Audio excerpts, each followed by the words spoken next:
പ്രിയപ്പെട്ടവരെ, വളരെ പ്രധാനപ്പെട്ട ഒരു വാർത്ത വരുന്നു. എറണാകുളത്ത് ബൈക്കിലെത്തിയ 2 യുവാക്കളിൽ നിന്ന് MDMA പിടികൂടിയിരിക്കുന്നു എന്നൊരു വാർത്തയാണ് ഇപ്പോൾ വരുന്നത്. അഞ്ജലി ശ്രീധരരാജ് ചേരുന്നു. അഞ്ജലി, എപ്പോഴാണ് പിടികൂടിയത്? ഇപ്പോൾ ആ തത്സമയ ദൃശ്യങ്ങളിലേക്കാണ് നമ്മൾ പോകുന്നത്. ആ ബൈക്കിലെത്തിയ യുവാക്കൾ അവിടെ ഉണ്ടോ അഞ്ജലി? അരുൺകുമാർ, ലഹരിക്കെതിരെ യൂത്ത് കോൺഗ്രസ് മാർച്ച് നടക്കുന്നതിനിടെയാണ് ഈ 2 യുവാക്കൾ ബൈക്കിൽ പോകുന്നത്. തുടർന്ന് പോലീസിന് സംശയം തോന്നിയതിന്റെ അടിസ്ഥാനത്തിലാണ് പരിശോധന നടത്തിയത്. അതിനിടെയാണ് ഇത്തരത്തിൽ MDMA പോലീസ് പിടികൂടുന്നത്. ആ 2 യുവാക്കളെയും ഇപ്പോൾ സ്റ്റേഷനിലേക്ക് കൊണ്ടുപോയിട്ടുണ്ട്. ഇവിടെ ഏറ്റവും പ്രധാനപ്പെട്ട കാര്യം എന്ന് പറയുന്നത് യൂത്ത് കോൺഗ്രസ് ലഹരിക്കെതിരെ ഒരു മാർച്ച് നടത്തുകയായിരുന്നു.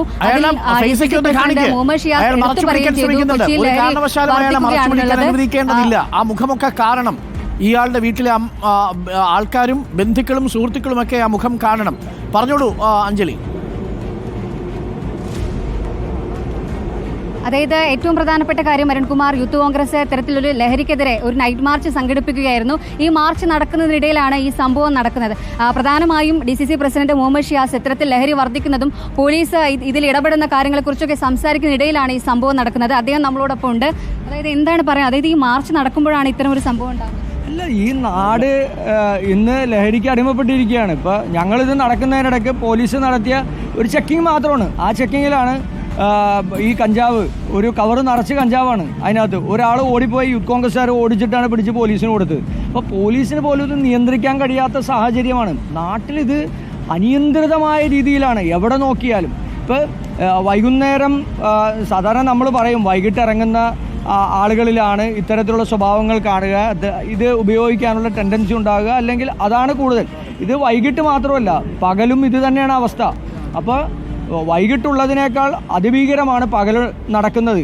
കാരണം കോളേജുകളിലും സ്കൂളുകളിലും പൊതുനിരത്തുകളിലെല്ലാം ചെറുപ്പക്കാർക്കിടയിൽ ഇത് സുലഭമായി ലഭിക്കുന്ന ഒരു സാഹചര്യത്തിലേക്ക് മാറി. സർക്കാരിന് പോലും, എക്സൈസ് ഡിപ്പാർട്ട്മെൻറ്റല്ല, സർക്കാരിന് പോലും ഇത് കൺട്രോൾ ചെയ്യാൻ സാധിക്കില്ല, എക്സൈസ് ഡിപ്പാർട്ട്മെൻറ്റോ പോലീസിനോ പോലും.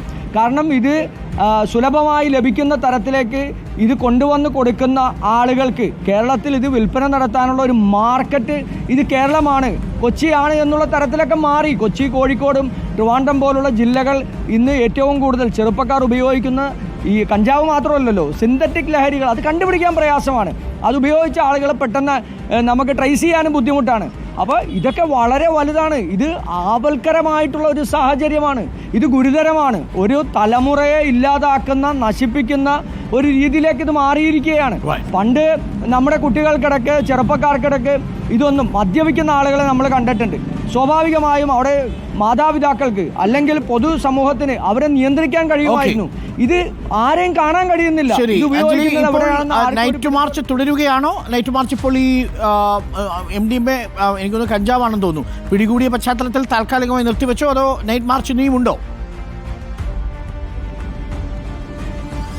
അരുൺകുമാർ, അതായത് MG റോഡിൽ നിന്നും DCC ഓഫീസിന്റെ മുൻപിൽ നിന്നുമാണ് ഈ കച്ചേരിപ്പടി വരെ നൈറ്റ് മാർച്ച് സംഘടിപ്പിച്ചത്. അതിനിടയിലായിരുന്നു DCC പ്രസിഡന്റ് മുഹമ്മദ് ഷിയാസ് സംസാരിച്ചു കൊണ്ടിരിക്കുമ്പോഴാണ് ഈ സംഭവം നടക്കുന്നത്. സംശയം തോന്നി പോലീസ് ഈ 2 യുവാക്കളെ പരിശോധിക്കുകയായിരുന്നു. തുടർന്നാണ് ഇവരിൽ നിന്നും ഇത്തരത്തിൽ വലിയൊരളവിൽ ഈ ലഹരി പദാർത്ഥം കണ്ടെത്തുന്നത്. പോലീസ് ഇപ്പോൾ ഇതുമായി ബന്ധപ്പെട്ട് കൂടുതൽ ചോദ്യം ചെയ്യലിനും ഇവർക്ക് എവിടെ നിന്നാണ് ലഹരി ലഭിച്ചത് തുടങ്ങിയ അന്വേഷണങ്ങൾക്കായി ഇവരെ ഉടൻ തന്നെ സ്റ്റേഷനിലേക്ക് കൊണ്ടുപോയിട്ടുണ്ട്. ഈ ഒരു സംഭവം നടക്കുന്നത്, അതായത് ഇപ്പോൾ ലഹരിക്കെതിരെ ഒരു മാർച്ച് നടക്കുന്നു, അതിനിടയിലാണ് ഈ ലഹരി പിടികൂടുന്നത് എന്നതാണ് ഇവിടെ ശ്രദ്ധേയമായിട്ടുള്ളത്. അരുൺകുമാർ. ഓക്കെ, അഞ്ജലി ശ്രീധരരാജാണ് നമുക്കൊപ്പം ചേർന്നത്. യൂത്ത് കോൺഗ്രസിന്റെ ലഹരിക്കെതിരെയുള്ള നൈറ്റ് മാർച്ച് നടക്കുകയായിരുന്നു. ആ നൈറ്റ് മാർച്ച് നടക്കുന്നതിനിടയിലാണ് 2 ചെറുപ്പക്കാർ, അവർ ഈ നൈറ്റ് മാർച്ചിൽ പങ്കെടുക്കാൻ വന്നവരല്ല, മറ്റു 2 യാത്രക്കാരാണ്. അവർ ആ സ്ഥലത്ത് വരുന്നത് കണ്ട് പോലീസിന് സംശയം തോന്നുകയും പോലീസ് നടത്തിയ പരിശോധനയിലാണ് ഈ ലഹരിക്കെതിരെയുള്ള മാർച്ച് നടക്കുന്നതിനിടയിൽ തന്നെ പോലീസിന് ഇപ്രകാരം 2 പേരെ, ഈ ലഹരിയുമായിട്ട് വന്ന 2 പേരെ പിടികൂടാൻ സാധിക്കുന്നത്.